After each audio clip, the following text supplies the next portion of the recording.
either, I'm not sure if this happened before or after that game, but the Clan Army then had the great honour of being on the front home page of NECTU, which is the National Extremist Tactical Coordination Unit, which is to promote and coordinate responses to domestic extremism by providing tactical advice to the police service.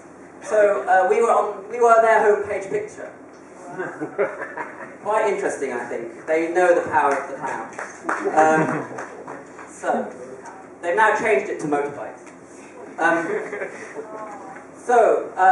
Tactic number 6: don't pretend to do politics. My friend and art critic Brian Holmes writes, basically what I have to say here is simple. When people talk about politics in an artistic frame, they're lying. So, when I say we, the collective that I'm working in now, called the Laboratory of Insurrectionary Imagination, we were invited to the Tate Gallery, the Tate Modern in London, to do a workshop. And they invited us to do a workshop on art and activism. So we said yes, that's great. And we decided to call the workshop Disobedience Makes History, because it was planned to be around 89, the anniversary of 89. And in the end it happened in 2010, but it was planned to be 89 anniversary. So they put it on the front page of their website. They were very, very proud to have, art activism in the Tate. And there was going to be 2 days of workshop open to the public, and then an intervention, a public space intervention at the end, coming out of the workshop. And then I get an email from them, which is like, oh yeah, we're just sorting out the coffee, it's great, the workshop's sold out, we're really happy. Oh yeah, and we just wanted to say that it's also important to be aware that we cannot host any activism directed against Tate and its sponsors. However, we very much welcome and encourage a debate and reflection on the relationship between art and activism. Now, in English we have a term, a red rag to the bull, which means, I don't know if it works here, but it means when you put a red rag and the bull charges. This was a bit of a red rag. So obviously they were interested in discussion. Well, the question is, who are the Tate sponsors? Well, it's BP, in fact, British Petroleum. And now, in London, if you want to see all the cultural institutions that are funded by either BP and Shell, this is all of them. Everything. Alder Media, Tate, Royal Opera House, British Museum, Natural History Museum, National Gallery, National Maritime Museum, everything is sponsored by the oil companies. Why do they sponsor them? Well, in fact, what we say is not, they don't sponsor them. The cultural institutions help them create a clean image, basically. It's basically, they give the cultural institutions cultural capital to be seen as progressive, so the companies are seen as progressive companies and not ecocidal, genocidal organisations, which is what they are. We all went and had the workshop, and we did some work, and then after about an hour of work with people, I gave a talk about artists and disobedience, because it was called Disobedience Makes History, and I projected the email on the wall, and the person who wrote the email was in the room. I didn't say it was her, but I said, okay, to the students, I said, we've had this email from the Tate, do we obey it, or do we not obey it? And we did a spectrum line, those who were in the workshop will know what a spectrum line is, and to see if we were going to disobey the email. And the great thing is, after much discussion, we decided to disobey the email, and a whole load of actions came out of that, including weeks later, there was the 20th anniversary celebration of BP's sponsorship of the Tate, and a great vernissage of Fiona Banner's work, and we turned up and poured molasses and feathers all over the entrance, shut down the entrance to the Tate, and then had 2 people inside the Tate with big dresses, and under their dresses they had big bags strapped with strap-on, attached with kind of dildo strap-ons, big bags, and then they cut the bags and let the oil go all over the inside of the museum, and it was wonderful. And it got enormous media coverage, and the debate about sponsorship and oil and culture was all over the media. And all over, quite global. There was articles in Germany, in Australia, and United States, and so on. So, don't pretend to do politics. If you're asked to do politics in the museum, get prepared to give away your cultural capital. Because I'm never going to be invited to the Tate again, that's for sure. Now, it would be really nice to say that that was something that happened rarely. But no, it happens all the time. And just a few months before, we had been, or afterwards, I can't remember, I lose track of time, the Nicolai Center for Contemporary Art in Copenhagen had invited us and said, great, the climate change UN conference is happening. We're doing an event on art and politics and climate change. We'd like you to do something. So we said, okay, great. We'll do a project called Put the Fun Between Your Legs, Become the Bike Blog. And the idea was that we would transform bicycles into tools of civil disobedience. There was the word civil disobedience in the proposal about 7 times. They read the proposal, they said, yes, it's great. They commissioned it. 5 weeks later, they rang me and said, oh, it's great, we've been talking to the police, and the police say, in Denmark, there are very particular rules about what is a bicycle and what is not a bicycle. So a bicycle has to be 2 meters, no more than 2.5 meters long, no more than 1.5 meters wide, no more than 3 wheels.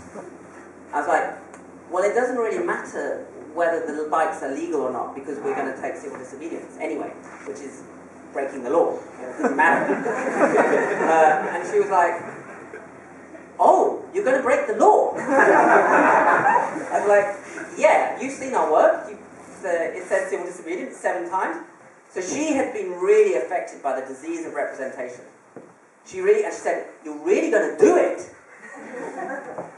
So, the lesson was, we didn't do it with them. We went and we worked with a squat and a cultural centre. And lesson number 7, create edges and doorway. Tactic number 7, create edges and doorways. So we're, at the heart of a lot of the work that we do at the Laboratory of Insurrectionary Imagination is a philosophy called permaculture. The idea of permaculture is that if we observe the way an ecosystem works, we can learn enormous amounts of how to set up social systems. If we look at a forest or a meadow, we can see that they're very resilient, they're very productive, they're very diverse, and incredibly energy efficient. And so the idea of permaculture is to learn from ecosystems, the way ecosystems work, and apply that design principles to our systems. Now, one thing in permaculture is the importance of the edge. And as artists, I think it's a really interesting thing to create edges. An edge between a forest and a meadow is where there are the most numbers of relationships between different species.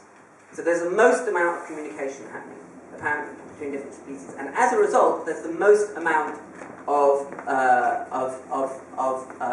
evolution happening. So it's the most creative part of an ecosystem is the edge. It's the same with the seashore, the edge between sea and land. So for us in the lab, we try to create edges all the time. Everything we take for granted, weekend, gay rights, the right to form a union, the abolition of slavery, everything was won by disobedience.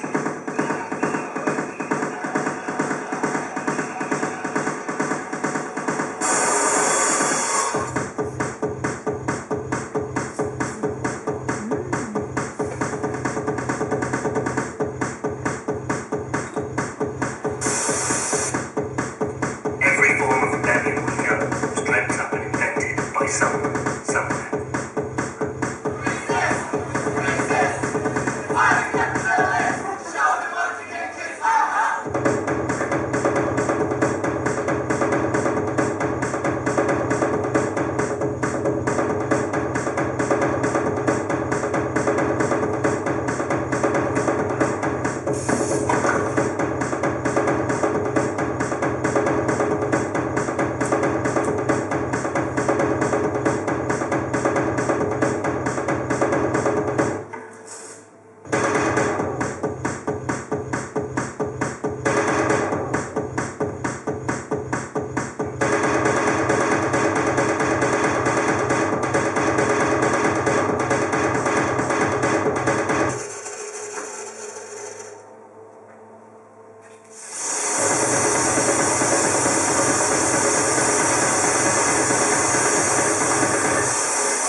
wanted to create in Copenhagen was the edge between activists doing the reclaim power actions against the UN and the corporations and the kind of government stitch-up of the talks, and also an edge between people who were interested in bicycles, who liked bicycles, and artists. And the idea really was to create a window into radical politics. There's a lot of the work we do is a window into radical politics, or a doorway into radical politics. So a lot of people got involved in the bike block because they love bikes, not because they love radical politics necessarily. The same with the clowns. A lot of people went into the clowns because they like performing, they like clowns, not because they like radical politics. And for us, it's very much about opening those doorways and those edges. So the bike block, we collected 500 bikes from the streets of Copenhagen, because the other thing in permaculture is use your local resource. Use the resource that is there. And there are hundreds of bikes left. Does anyone know why the Danish leave their bikes everywhere? It's a real mystery to me. It's the only city in the world where that really happens. And so the idea was to build these tools of civil disobedience using bikes. And so we were in the candy factory, which was a kind of part of a DIY squat culture place, incredible place. And we created loads of different tools. One of them was this, which is called the Double Trouble. It's 4 bikes together. You can carry stuff into an action, but you can also, you're higher than the crowd, so you can look over the crowd, you can see what's going on. It's quite maneuverable. It's beautiful. Unfortunately, the police came into the space the day before and took them all away in a very, very big lorry, and put the front page of the papers the next day was that the police had found the war bikes. And then we basically did loads of trainings. We mended about 200 bikes, and we realised that the best way was forming. So we did loads of trainings with about 150 people, 200 people, and then went and did the action and used the bikes for barricades, for throwing on the police cars when the police cars were coming, for doing all different kinds of actions. But the most important thing in all our work is actually the power of rebel friendship. Because everything we do is always through consensus, without hierarchy, and is always to try and create convivial spaces. And for us, it's about friendship. Fundamentally, it's about the pleasure that's had in friendship in creating those groups. Okay, number 8. We're nearly done. We've got only 11. So, performing post-capitalism. How do we create moments where people can taste post-capitalism, can taste and feel what post-capitalism might look like? Of course, we'll never know exactly what it will look like, because we can never imagine it right now, but we can at least create some tasters to what it could be like. And for me, one of the movements that's most interesting, that we've worked with a lot, is the climate camp in England. There's also climate camps in Germany, in France, in different countries. And what's really interesting about the climate camp is it does 2 things. And for me, social change is like there's a DNA strand in social change, like these 2 bits of DNA that have to come together. One of them is present the alternative, present what post-capitalism could look like, and at the same time resist the suicide machine. And to try and do those 2 things in the same moment. Because if you split them off, what happens is the alternatives can become laboratories for capital. They can be laboratories for new forms of capitalism, laboratories for new forms of thinking that can be co-opted very quickly. So the climate camp is brilliant in that it does these 2 things. So what we do is we squat a piece of land next to a power station, or where they're going to build a runway, or some kind of climate criminal. We squat the land, and we create a self-managed eco-village for about 2,000 people. The village, the idea of the village is that we have a slogan which is like, everyone is crew. Everyone is crew. So everyone participates in the building of the village, and everyone participates in the running of the village, in big assemblies, and it's cut down into neighbourhoods, a bit like the No Borders camp. The idea was taken from the No Borders camp in I think the first time it was in Strasbourg many years ago. So that each neighbourhood is from a different area of Britain. So there's the London neighbourhood, the Scotland neighbourhood, the North neighbourhood, and each neighbourhood is surrounded by a kitchen, but everything is run by renewable power. This is the media centre, which is run by Bike Power. There's a TV station, a live running TV station. This is all in the field, and it's all been set up without permission by the police overnight. I mean, it's quite a logistical miracle, really. All the water is using plants to wash the water, ecological systems of water wastage. And we do workshops. So there's 100, during the week, there's 125 workshops. And the idea is education, alternatives, and direct action. And so the education is there's about 125 workshops on everything, from how to build a wind turbine, to the science of climate change, to how to take direct action, and so on.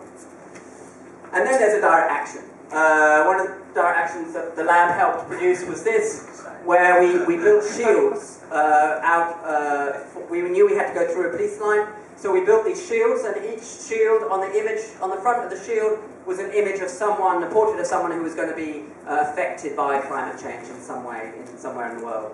And then, of course, when we went through the police lines, and we did get through the police line, the image in the media was of the police smashing the faces on the shields, in a sense, which was a great image. And then we do a load of actions. This is a very English-style action. I don't know if you do this here. It's using super glue, and you super glue your body to... She's super gluing her body to the Department of Transport.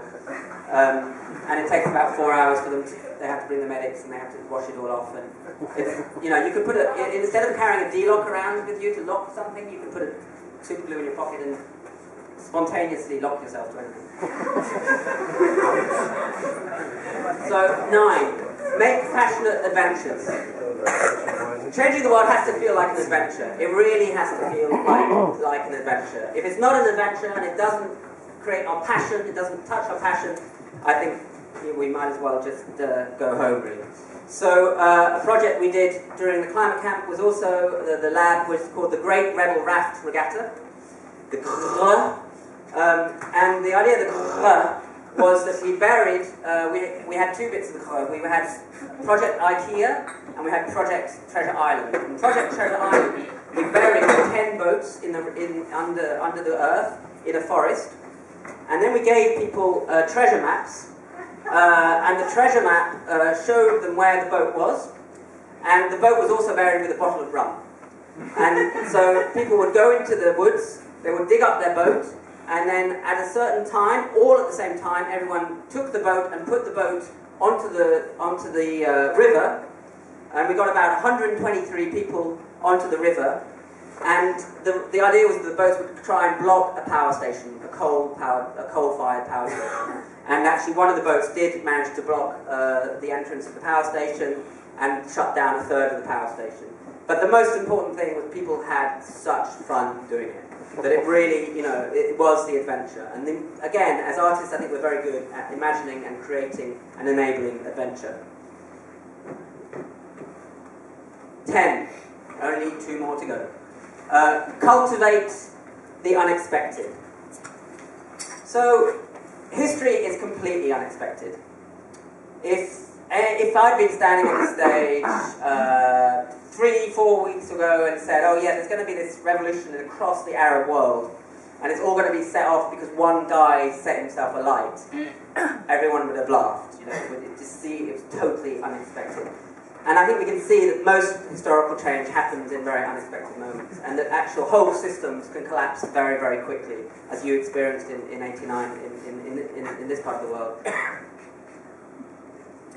Interestingly enough, in 89, when doing the anniversary of 89, the 20th anniversary, the BBC did a very interesting study across the globe, and they looked at 27 countries, and they asked, was capitalism working well?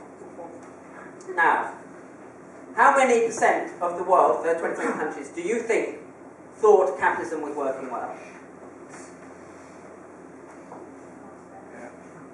How many percent? Come on, I guess. Come on. It's like a you know, it's like 20. A market. 20%. No, less than 20% of the world think that capitalism is working well. Huh? 8%. Oh, a bit more than 8%. 12, oh, tiny bit less, 11%. 11% of the world think capitalism is working well. And nearly 1 in 4, So 1 out of 4 said that they thought it was a fatally flawed system and that another economic system was needed to replace it. These are the kind of statistics that we don't hear very often. Now, what's the role of artists in all this? Well, this is 1980, in the early 80s, in Poland. It's a bunch of artists, anarchists, punks, hippies, all getting together in Poland. There's martial law in Poland. You're not allowed to go into the streets. You will be shot if you're in the streets. So they decide for weeks before to do graffiti all over the city, calling for a gnome action. And they're called the Orange Alternative, and they call for gnomes to come out onto the street. Thousands and thousands of young people come out onto the street, and they've made them orange hats to be gnomes. And they take to the street with slogans like "Down with Gargamel" or "King size for everyone." Seemingly totally unpolitical. But the reason that they are able to take to the street is because they're using the unexpected. They're not using what the state thinks is politics, thinks is political action. And there's a great book called The Carnival of the Revolution, which traces all these groups that his thesis is that these groups, like the Orange Alternative, opened up the public space that enabled '89 to happen. That it wasn't necessarily all the big unions and the big social forums, but actually that it was subcultural groups early on, in the early 80s, that opened up that space, and a lot of them being artist groups. And I think it's a very interesting part of history that we often forget. 10. Oops. 11.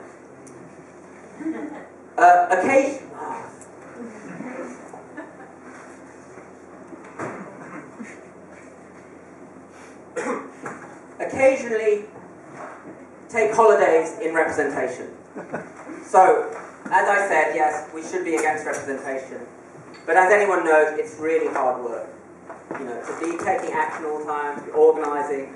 There's something really nice and much easier about being in a representational position.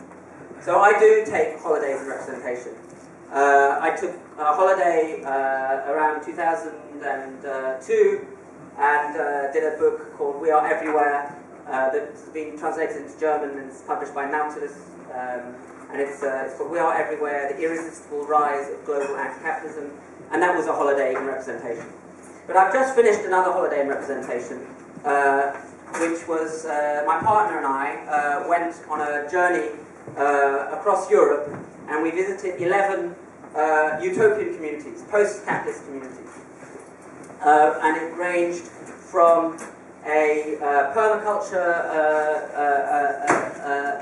community to an anarchist school, a free love community, occupied factories in Serbia, a squatted village in France,